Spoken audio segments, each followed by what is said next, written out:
इमरान खान गुस्से में थे और कह रहे थे कि कोई मेरा नाम लेकर कुछ कहे तो मानना नहीं है। क्या इमरान खान ने अपने रहनुमाओं की लाज रखी है? यह मामला कुछ गंभीर दिखाई देता है। अली अमीन गंडापुर क्या विकेट के दोनों तरफ खेल रहे हैं? मौलाना फजलुर रहमान की आज पाकिस्तान तहरीके इंसाफ वालों के साथ मुलाकात क्या रंग लाएगी? एक और पार्लियामेंट, एक और हमला, एक और हुकूमत गिराने की कोशिश, ये चल क्या रहा है? आप सब पर सलामती हो।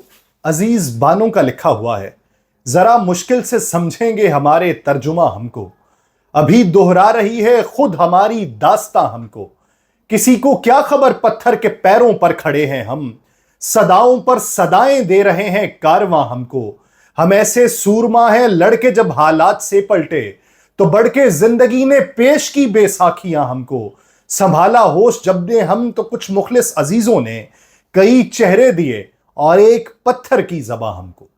मैं यासिर रशीद हूं और आप मेरा वीलॉग देख रहे हैं। नाज़रीन, हमें डाकुओं का सामना है। कुछ कच्चे हैं, कुछ पक्के हैं और कुछ कच्चे पक्के हैं, और हम सब इनके मुकाबले में निहायत मासूम तस्वर किए जाते हैं। रहीम यार खान के कच्चे में डाकुओं के हमले में शहीद होने वाले एहलकारों के हमले से चंद मिनट पहले की वीडियो मंजर आम पे आई है।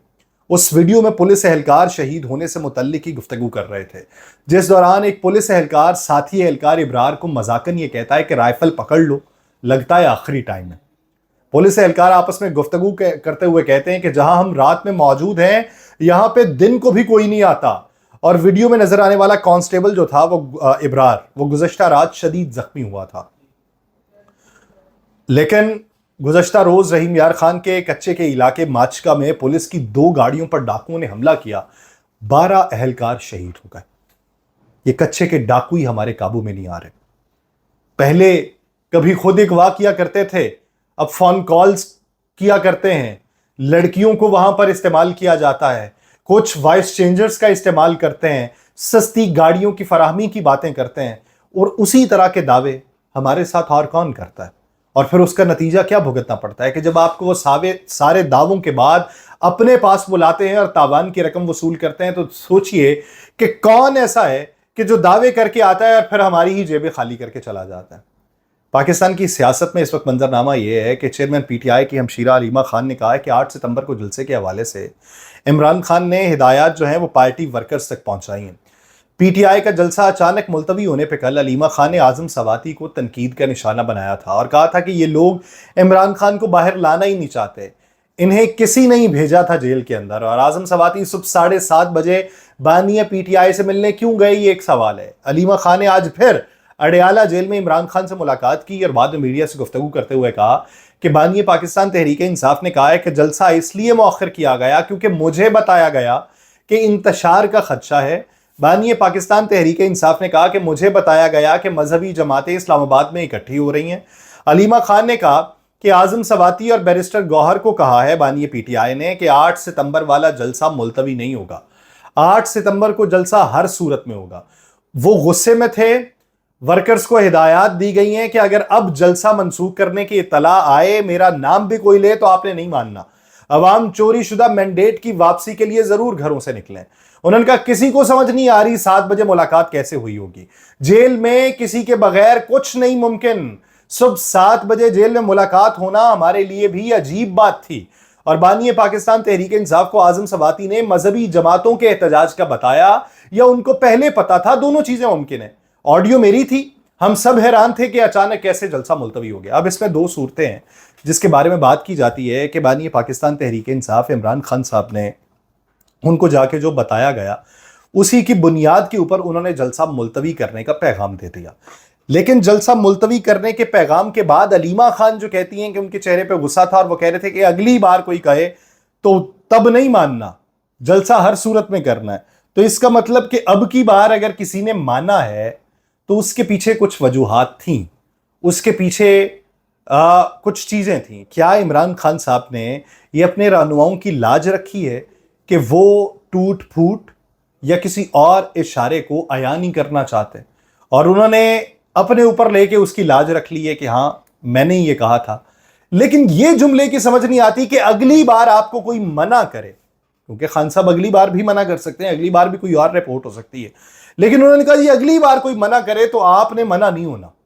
تو یہ بات جو ان کی طرف سے کی گئی ہے اس کے پیچھے منطق کیا ہے؟ اسی کو لے کے آج مولانا فضل الرحمان صاحب جو ہیں ان کا وفد جو ہے وہ پاکستان تحریک انصاف کے وفد سے آج کی ملاقات جو تھی، جس میں شبلی فراز صاحب، عمر ایوب صاحب، اسد کیسر صاحب موجود تھے، اس ملاقات کے حوالے سے جو چیزیں ہیں اس کے اندر بھی یہی بات کی گئی کہ کل کس نے منایا؟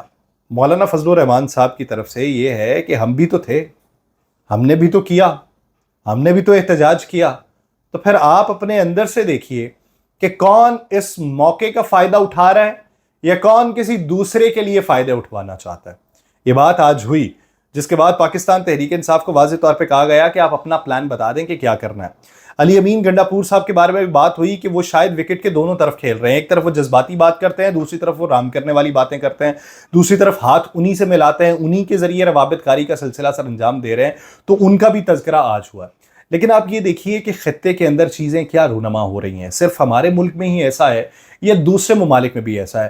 آج انڈونیشیا کے مختلف شہروں میں عوام نے صدر جوکو ویدودر اور ان کے پارلیمانی اتحادیوں کی جانب سے پیش کی گئی انتخابی قوانین میں مجوزہ ترامیم جو تھیں ان کے خلاف احتجاج کیا.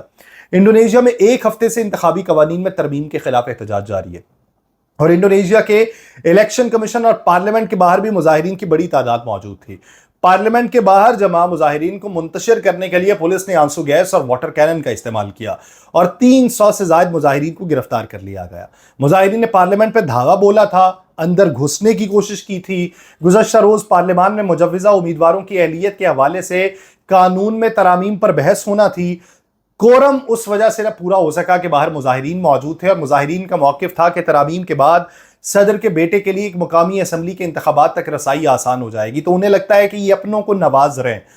اب آپ دیکھیے انڈونیشیا، آپ دیکھیے بنگلہ دیش، آپ دیکھیے شری لنکا، آپ دیکھیے کہ دیگر ممالک جہاں پر آپ اگر چلے جائیں ساؤتھ امریکہ والی سائڈ کے اوپر، ادھر کے جو ممالک ہیں وہاں پر کیا چل رہا ہے. مجموعی طور کے اوپر آپ سعودی عرب کے کراؤن پرنس کے حوالے سے ان کی باتیں بھی سن لیں کہ انہیں بھی خدشات ہیں کہ کوئی نہ کوئی ان پہ حملہ آور ہو سکتا ہے.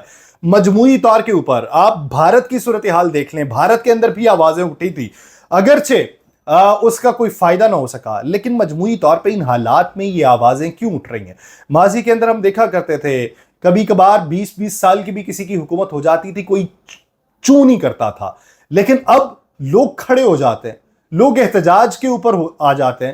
ان کی جو زندگی ہے وہ اچھی بھی چل رہی ہو، پھر بھی وہ احتجاج کر رہے ہوتے ہیں کہ انہیں یہ لگ رہا ہوتا ہے کہ بنیادی حقوق کہیں نہ کہیں پہ متاثر ہو رہے ہیں، یہ کسی اپنوں کو نوازا جا رہا ہے، یہ ملک کے اوپر غاصب ہو چکے ہیں، یہ ملک کے اوپر قابض ہو چکے ہیں، ان کا کلا کما ہونا چاہیے، ان کی گنتی پوری ہو چکی، اب ہم جو گنیں گے وہی کچھ ہوگا.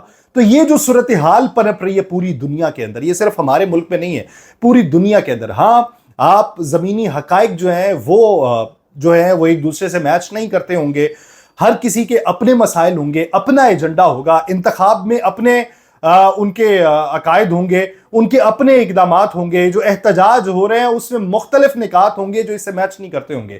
لیکن یہ وہ ماحول پوری دنیا کے اندر بن رہا ہے کہ جس میں مہنگائی کے اندر اضافہ ہوتا جا رہا ہے، عدم برداشت پیدا ہوتی جا رہی ہے کہ جب ایک شخص کسی دوسرے شخص کو دیکھ رہا ہے کہ میرے پاس وسائل اتنے موجود نہیں ہیں، میرے پاس تو یہ فراوانی نہیں ہے ان چیزوں کی، اس کے اوپر جو عطائیں ہو رہی ہیں وہ عطائیں میرے سے ہی پیسہ لگا کے اس کے اوپر ہو رہی ہیں، تو وہ اس کا احتساب کرنا چاہتا ہے کہ جس کے اوپر میں نے خرچ کیا ہوا ہے یہ اتنا کیوں تگڑا ہو چکا ہے. ماضی میں ہم دیکھتے تھے کوئی بھی حاکم رہتا تھا، کوئی بھی اگر کوئی برسر اقتدار تھا، اس کے آگے بولنے کی ہمت ہی نہیں ہوتی تھی، لوگ خوش آمدی بہت زیادہ کرتے تھے. لیکن اب آپ دنیا بھر میں دیکھیں گے کہ دنیا بھر میں جو خوشامد کرنے والے ہیں وہ کم ہوتے جا رہے ہیں رفتہ رفتہ، اور تنقید کرنے والے بڑھتے جا رہے ہیں. کیا اس سوچ کو ہم نے پرکھا ہے؟ کیا اس زاویے سے ہم نے سوچنے کی کوشش کی ہے کہ کیوں دنیا کے اندر ایسا ہو رہا ہے؟ ایک وقت آتا ہے کہ جب ایک پوری لہر چلتی ہے. ایک وقت پہلے بھی تھا کہ جب پوری دنیا میں ایک لہر چلی تھی جس میں کمیونزم جو تھا اس کو بڑا پروان چڑھایا جا رہا تھا. اس کے بعد بھی ایک لہر چلنے کی باتیں ہونا شروع ہوئی تھیں کہ جس میں سوشلزم کو پروان چڑھایا جا رہا تھا، پھر مارکسزم کی باتیں ہونا شروع ہوئیں، پھر جمہوریت کی باتیں ہونا شروع ہوئیں.